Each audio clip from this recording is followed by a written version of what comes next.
Hello, welcome to Patch Notes, your weekly show on the video game news you need to know about. My name is Cesar Torres. What's up, everyone? I'm ReapersPast.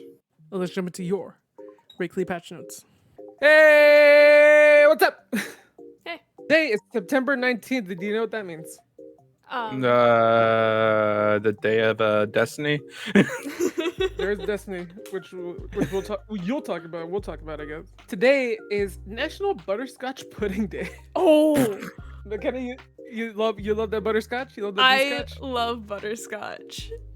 Oh, I my don't. gosh. Oh. I'm not 50 years old. Oh, man. That's the thing. McKenna's an old lady. We all know this. Everybody knows McKenna's just an old lady. Yeah. Would you say it's your favorite type of pudding, or what? I've never had butterscotch pudding per se, but I imagine it's delicious. Well, today's the day. Today's your day. Today is also Talk Like a Pirate Day. Oh, Which I will. iconic. We won't be doing for this episode. Wait. Isn't it if you go to Krispy Kreme dressed as a pirate, you get like a free donut or something? Oh, probably. I think so. Yeah, that sounds right. Let me just fact check that really quick. The day coincides with International Talk Like Pirate Day, when local Krispy Kreme stores offer a free dozen donuts to those who dress like a pirate. What? A dozen? Oh, wait, September 9th, no free Krispy Kreme on Pirate Day this year. As recently in 2016, Krispy Kreme offered the dozen glazed donuts. Bring it Damn. back. But in 2017, the event was canceled. No, that like with everything happening in the world, you just need some Krispy Kreme Wait, to I hold need you some- on over. Really, though, the cost of the costume is probably going to be more expensive than the donut. Yeah. Yeah. You can just get like an eye patch or something, get Yeah. like an old scarf. Mhm. Ah, I could find a bird. You could use a bird, or you could use a cat, because today is National Meow Like a Pirate Day. What? What?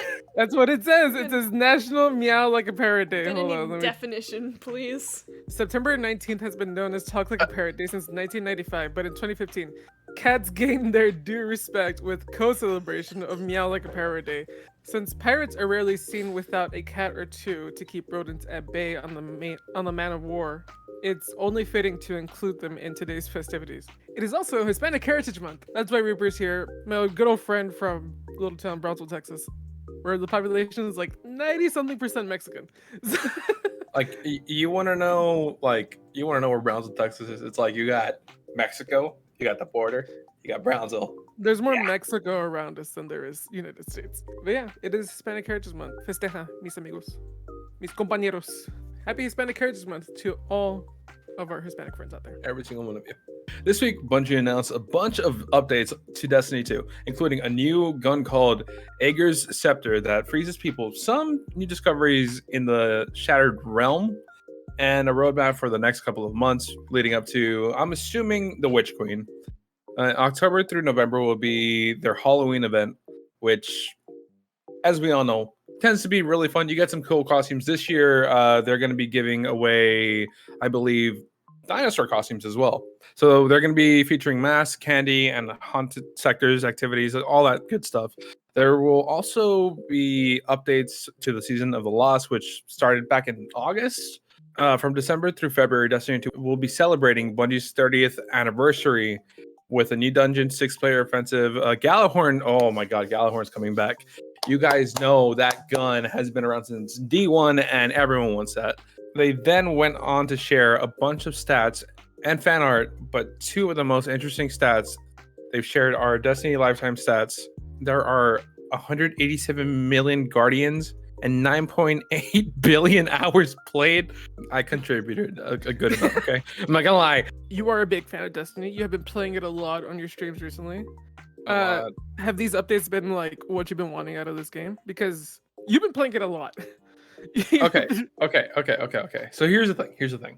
For me, I played Destiny 1 a little bit. I played like the vanilla story. I did like Vault of Glass, all that stuff.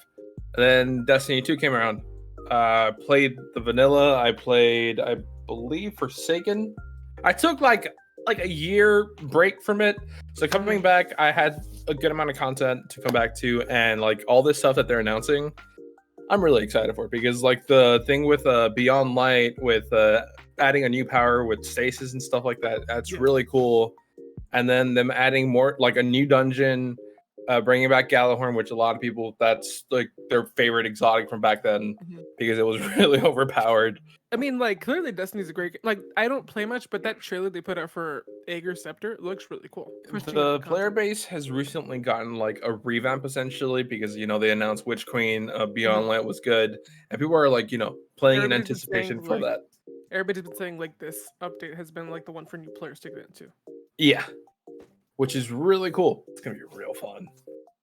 And you can catch it on my channel too because oh my god, you know what I'm gonna be playing. Earlier this week, Nintendo published the feature that allows you to connect your Bluetooth headphones to your Switch. Kind of weird that they haven't done this before, and they just waited till this week after, what, 4 years since the Switch has been out? Still a really cool thing that if you have Bluetooth headphones, now you can connect it to your Switch. And Nintendo also recently filed a patent for a new controller. There's not much information on this besides the fact that the controller is called HAC-043. And just for reference, HAC-001 is the original Switch, and what is known as HAC-042 is the SNES controller they released for the Nintendo Switch Online SNES collection. The question is, what do you think this new controller could be? Will it be like a Nintendo Elite controller maybe? I really hope it's better Joy-Cons. I hope so too, because let me tell you, I've owned like 2 pairs of Joy-Cons and all 4 of them drift. People have been speculating N64 controllers, which stop. No, we don't like. Okay, real. Look, the Nintendo 64 controller is like an alien or something. Thank you.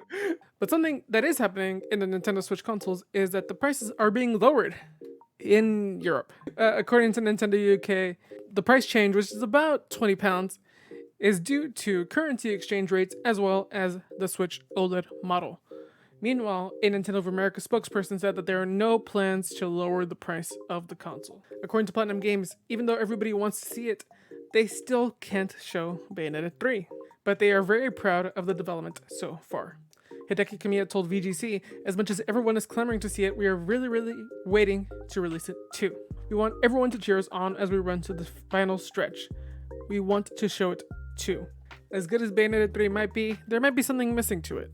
Helena Taylor, the voice of Bayonetta, hinted to the fact that she may not be returning as Bayonetta in Bayonetta 3. Responding to a fan who said, "I can't imagine Bayonetta without your amazing voice," Taylor responded with, "Well, you might have to." She then responded to a few more fans being pretty vague about the whole thing, ultimately coming down to she can't talk about it because of a confidentiality agreement. Now we're just going to wait and see if the voice of Bayonetta is going to be in Bayonetta 3. And just a heads up, Battlefield 2042 has been pushed from October 22nd to November 19th. Almost a month. EA cited the pandemic and the teams not being in the studio towards the release as the issue. I would ask you what you've been playing, but we just talked about that. Okay. I also started playing Deathloop. It's really cool. Want to tell me about that? What's Deathloop like? So Deathloop, it's like a roguelike with Majora's Mask smashed together, except you're like this. You're this guy named Colt, but like you forgot your memory, and then you're like also being hunted down by this other person that could be another player. So it's like, and you can invade your friends too. That's the most amazing part. That's what I've seen. No, is like some people will be streaming it, and then somebody in the chat will be like, "Hey, what's your PSN?" or whatever, and they'll just jump into the game and just kill them. Like it's hilarious. It's like your friend could be like towards the end of the story or something's happening. It's like it's really intense. You jump in there, end it. How's the looping thing? Do you like that? So okay, yeah, I really do because so you could go to like there's 4 areas right that you could go to, and in those 4 areas you could discover like their safe codes or to get to this person they're going to be over here at this point. So like over time, it's like when the loop happens, you could go get the weapons that you want and go meet this person. Or you could like sabotage something to make this person go do something else, like so they can meet up with another visionary, which are the villains essentially. It's the fact that everything like you could do one thing and it'll actually affect the world. So to the point where you could actually kill the person. So would you say people need to play Deathloop? Yes, it's really fun. There Like legitimately really fun. If you guys haven't gotten it, it got a 10 out of 10. Sure, we got the PlayStation fanboys and we got the Xbox fanboys like review bombing it because that's what people do for some reason, whatever. But it got a 10 out of 10 for a reason. Yeah, it's real good. Thank you for checking out this week's episode of Patch Notes. Y'all can find me anywhere on the internet, twitch.tv/ReapersPast, twitter.com ReapersPast, Instagram, YouTube, and on TikTok it's Reapers Pasta because it was taken. Be sure to follow me at Caesar Towers. Be sure to follow me at PotterPants212. Leave us a like, leave us a follow, leave us a comment, leave us a 5-star review, do all that good stuff. Be sure to check in next week when we give you your weekly Patch Notes.